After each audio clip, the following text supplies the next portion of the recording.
Joining me now is Ayman Mohyeldin, the host of Ayman on MSNBC. He has extensively covered Gaza, including during the 2014 war. Ayman, it's great to see you. I've been wanting to talk to you since this began. The idea of defeating Hamas, it seems at once quite obvious and yet just unbelievably elusive. Because at this point, Hamas seems to be as much an organization as it is an ideology, and one that will apparently, if you believe the New York Times, claim victory no matter what. Do you think that it's a goal that can even really realistically be approached? I think if the goal is to destroy the organization itself, there are certainly tactical ways that Israel has tried to do that in the past. And history is the best lesson here, because if you look at what Israel has done repeatedly since 2006, even before that, it has gone after Hamas very aggressively. And we should be very clear about that, because Israeli military officials, certainly retired ones, have been clear about that. Yeah. They have killed the spiritual leader of Hamas. They've killed political figures within Hamas. They've killed senior military commanders within Hamas's military wings. They've killed financiers that tried to raise money for Hamas, bomb makers, drone makers. They've gone after all of them. And they've gone into Gaza in 2014, 2008, Operation Cast Lead. This would be the fifth war in the span of 15 years in which Israel has gone into Gaza and tried to destroy it using air power, everything it has.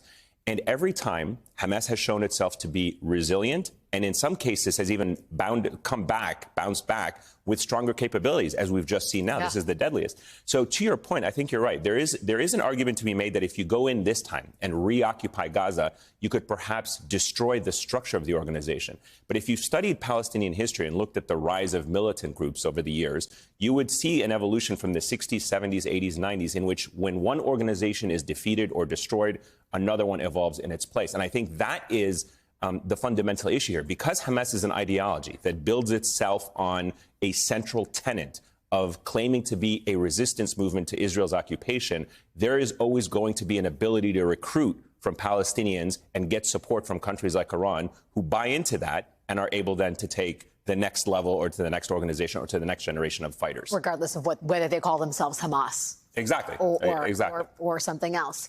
You are one of the very few people that I know, I think, that are on TV that's actually resided in Gaza. You understand the architecture of that region. There is the sort of ideological battle against Hamas. There's the tactical battle against Hamas.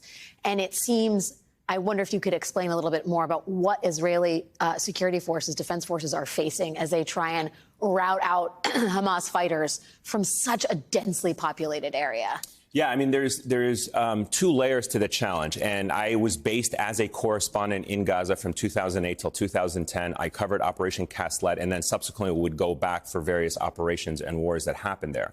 And in the 2008 war, Israel's challenge was to essentially cut Gaza in half, to try to separate the northern part of Gaza, which has Gaza City and very densely populated, from the southern part of Gaza, which was more farmland, but also had big refugee camps and also very densely populated areas. So in addition to the ability of moving around in these densely populated areas with tanks, armored personnel carriers, air power, over the last several years, Hamas has been able to develop a very complicated and sophisticated network of tunnels underground. And in that capacity, it was able to penetrate Israel, cross borders, lay booby traps for them as they moved in, certainly in the northern part of Gaza, like the refugee camps in Jabalia and elsewhere.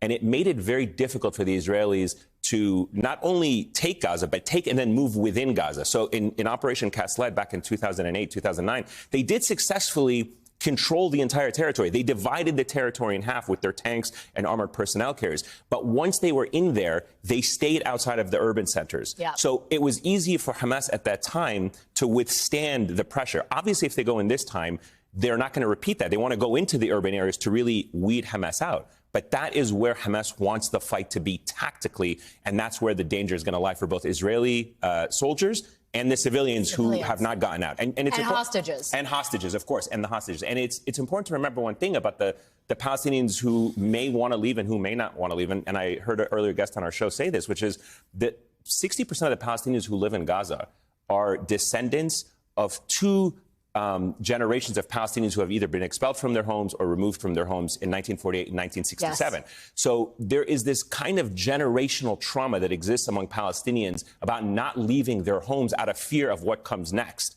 So as a result, Palestinians who may want to leave maybe a large part of it, but there will be Palestinians who will say, this is our homeland. And we know what happened to us in 67. We know what happened to us in 1948. When we left our homelands as refugees, we were never allowed to return. Let me ask you one more question. There is a lot of talk about whether or not Egypt will help open up a humanitarian corridor for those Gazans who wish to leave. Yeah. It seems like it's given the lack of resources, the electricity, the water, the bombing of, hospitals and so forth, that there's probably still a sizable population that very much wants to get out. Absolutely. And we saw that previously. And are you at all bullish, optimistic that Egypt will be convinced to open up a humanitarian corridor here? I am not convinced, and they have not done it in previous wars. And the argument that Egypt provides, and I know that we've been hearing from American officials that they are working on that, and it would be very interesting to see what, if anything, changes the calculation of the Egyptian government.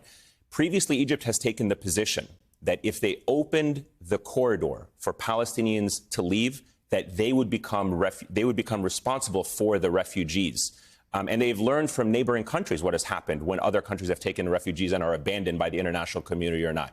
Egypt's position has always been, we will not absolve Israel's responsibility for the people of Gaza by accepting them into Egypt and ultimately being the only party responsible for them. There are no guarantees that if the Palestinians leave Gaza to come to Egypt, they'll be allowed to return to their homes, as we have learned from history. And as a result of that, Egypt has taken a position that the only way to deal with this crisis is through a multi-party agreement. So I've been watching the language of American officials, Jake Sullivan, Admiral Kirby, even the Secretary of State, Antony Blinken, today before he headed to the region, was very clear. We're trying to work on something. What that looks like, I think, will be very telling. But I don't see the Egyptian government now just simply unilaterally changing a fundamental principle that it has held on to in 4 previous wars. They may try to offer relief. They may offer certain amounts of people to come through, but they have never opened the border to simply allow hundreds of thousands, if not 1 million people, just to come and reside into the Sinai Peninsula.